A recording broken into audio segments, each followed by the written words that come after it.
Queridos hermanos, bienvenidos nuevamente a nuestro curso de evangelización fundamental. En esta ocasión vamos a tratar en nuestro primer curso el tema de la Sagrada Escritura, el tema de la revelación. Quisiera hoy platicar con ustedes cómo fue que se desarrolló lo que hoy conocemos, no solamente como la Biblia, sino como la revelación que Dios ha querido hacer para todos nosotros. Primero quisiera iniciar diciendo que tenemos un Dios que no ha querido vivir en la soledad. Dios ha querido participar con nosotros su experiencia de amor. Se ha querido comunicar. Y bueno, pues esta comunicación de Dios a los hombres ha transcurrido toda la historia de la humanidad. En el principio, cuando Dios empieza a revelarse, el hombre se siente atraído hacia Él. Quisiera conocerlo más, quisiera tener relación con Él. Sin embargo, pues Dios, que conoce al hombre perfectamente, sabe que todavía no está preparado para tener otro tipo de revelación. Así que el hombre se empieza a comunicar con Dios con lo que nosotros llamamos las cosmogonías. Y entonces el hombre empieza a entender que Dios está enojado porque hay relámpagos, o que Dios pues ha bendecido la tierra a través de la lluvia. Y así, a través de todas estas experiencias, los rayos, las nubes, las lluvias, las tormentas, todo esto va siendo para el hombre una forma de comunicarse con Dios, una forma realmente pues arcaica, una forma incipiente en la cual Dios empieza a comunicarse con todos nosotros. Con el paso del tiempo, Dios empieza a tener una relación cercana con el hombre.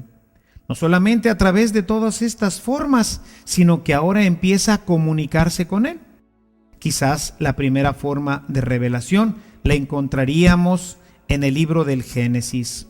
Ahí, por primera vez, Dios irrumpe en el ambiente del hombre cuando habla a Abraham y le invita a ser la cabeza de lo que sería más adelante el pueblo de Israel. A lo largo de la historia de Israel encontraremos estas teofanías, ya no solamente a través de las cosmogonías, de todos estos elementos cosmogónicos, en donde el hombre va tratando de descubrir esta presencia de Dios, sino que ahora Dios mismo entra ya en contacto con el hombre a través de las teofanías. Tendríamos esta teofanía, la teofanía de Moisés con Dios, de los profetas, y así sucesivamente iríamos encontrando a lo largo de la historia estas participaciones de Dios, en donde Dios se va empezando a comunicar con cada uno de nosotros a través de estas manifestaciones personales. Finalmente nos dice la Sagrada Escritura que Dios se manifestó plena y completamente a través de su Hijo Jesucristo. Yo quisiera que abrieras hoy tu Biblia. Recuerda que habíamos comentado la necesidad de traer nuestras Biblias. Que abras tu Biblia en el libro de la carta a los Hebreos. Estamos en el capítulo 1, los primeros versículos. Muchas veces y de muchas maneras habló Dios antiguamente a nuestros antepasados por medio de los profetas. Ahora, en este momento final, nos ha hablado por medio de su Hijo, a quien constituyó heredero de todas las cosas y por quien hizo también el universo. Ahora se ha comunicado directamente a través de Jesucristo, su palabra, la palabra de Dios que se hace carne, y así tenemos esta manifestación plena de Dios. Dios que quiere revelarse, se revela plenamente a través de Jesucristo, su palabra. Y bueno, Dios en esta revelación no solamente se revela, como lo estamos diciendo, sino que se revela dentro de un pueblo, dentro de un contexto. Por eso, cuando tratamos de entender la revelación al margen del pueblo de Dios, pues realmente esto nos resulta difícil. No es fácil que nosotros podamos entender la revelación al margen del pueblo. Y quisiera poner un ejemplo. Estoy seguro, o pienso que a lo mejor conoces el tema de las piñatas. Bueno, pues el tema de las piñatas es un tema que aparece en la Nueva España como una forma de educar a los pobladores de esta tierra de América. Cuando llegaron los primeros evangelizadores, fueron buscando algunos elementos plásticos que pudiera llevar a nuestros pobladores, a nuestros antiguos mexicanos, a entender este mensaje.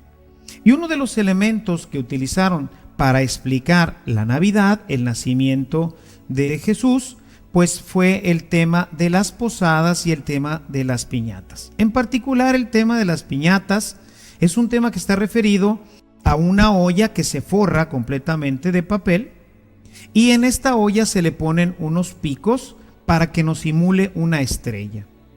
Dentro de esta estrella, que tiene como base un jarro de barro, se llenaba con dulces, con frutas, en fin, con una serie de golosinas para premiar a aquel que finalmente pudiera romper esta olla. La historia era que esta olla pues representa al pecado, que siempre se nos presenta así vistoso como las estrellas. Podemos imaginar a nuestros antepasados viendo aquellos cielos llenos de estrellas, en donde una de estas estrellas pues era la piñata. Y bueno, la piñata representaría el pecado, que siempre se nos presenta vistoso, siempre se nos presenta como algo que nos atrae, que nos gusta. Pero pues había que destruir ese elemento nocivo para la vida, que era el pecado. Así que entonces la forma de hacerlo era con la gracia. Y la gracia estaba representada por un palo. Con este palo se golpeaba al pecado, la gracia que golpea al pecado y finalmente termina por destruirlo. Pero la cosa no era tan sencilla. Es fácil pegarle a un objeto cuando lo estoy viendo, pero el pecado no se nos aparece así como tal, de tal forma que entonces las gentes iban vendadas, que representaba la fe. El hombre con la fe en el corazón y con la gracia en la mano iba a buscar reventar el pecado. Cuando finalmente lo lograban, pues entonces ese momento se rompía el jarro que contenía toda la fruta y todos los dulces. Estos caían y todo mundo que estaba participando de este juego pues tomaba las golosinas. Cuando nosotros vencemos el pecado, la gracia de Dios se derrama en nosotros. Interesante, ¿no crees? Pero ¿quién sabe de las piñatas? Al margen de nuestro pueblo mexicano. Hoy nos encontramos, por ejemplo, piñatas con todo tipo de formas. Nadie hoy sabe acerca de estas catequesis sobre el pecado, la gracia, la fe. Hemos sacado del contexto completamente una catequesis. Fuera del pueblo de México, difícilmente podremos entender qué es y qué significa una piñata realmente. Por eso, cuando nosotros nos salimos del contexto, cuando nosotros nos salimos del pueblo de Dios, difícilmente podremos entender pues lo que es la revelación. Para poderlo entender, nosotros tenemos que entenderlo desde la formación del pueblo. Dios se va a revelar de una manera concreta a un pueblo. Va a ser la revelación que llamamos formal. Cuando nosotros tenemos nuestra Biblia, vamos a ver que los primeros capítulos del Génesis hasta el capítulo 11 nos representan solamente lo que llamamos la prehistoria. Aquí vamos a tener una serie de relatos, los cuales están incluidos el relato de la creación, el relato del diluvio, el relato de la Torre de Babel, que son relatos realmente ancestrales, milenarios, de los cuales pues nadie tuvo conocimiento. Es cierto que hemos recogido, y los arqueólogos bíblicos hoy han recogido algunos elementos que vienen a comprobar muchas de las historias que aparecen ahí. Pero pues debemos de ser claros de que absolutamente nadie estuvo en el momento de la creación, más que Dios. De tal forma que pues las primeras hojas de nuestra Biblia es lo que llamamos la prehistoria, formada de una serie de elementos, de historias muy antiguas que el pueblo de Dios poco a poco fue llenando de teología, según el Espíritu Santo se fue desarrollando en el mismo pueblo de Dios.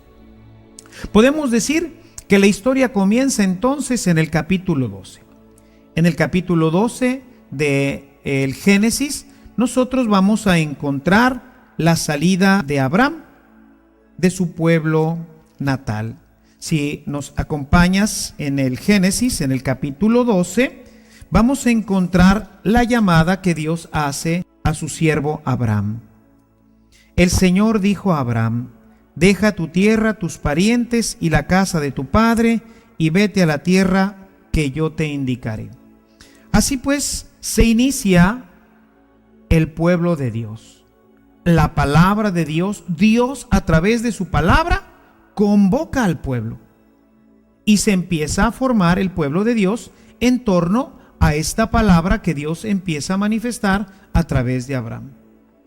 Con el correr del tiempo, Dios va a hacer ahora una alianza con este pueblo. Va a ser primeramente una alianza con Abraham, después la hará con Moisés, y así se irá consolidando el pueblo. Una alianza como un compromiso recíproco. Puedes encontrar la primera alianza en el capítulo 15, en los versos 12 y 13, que es la primera alianza que Dios hace con Abraham.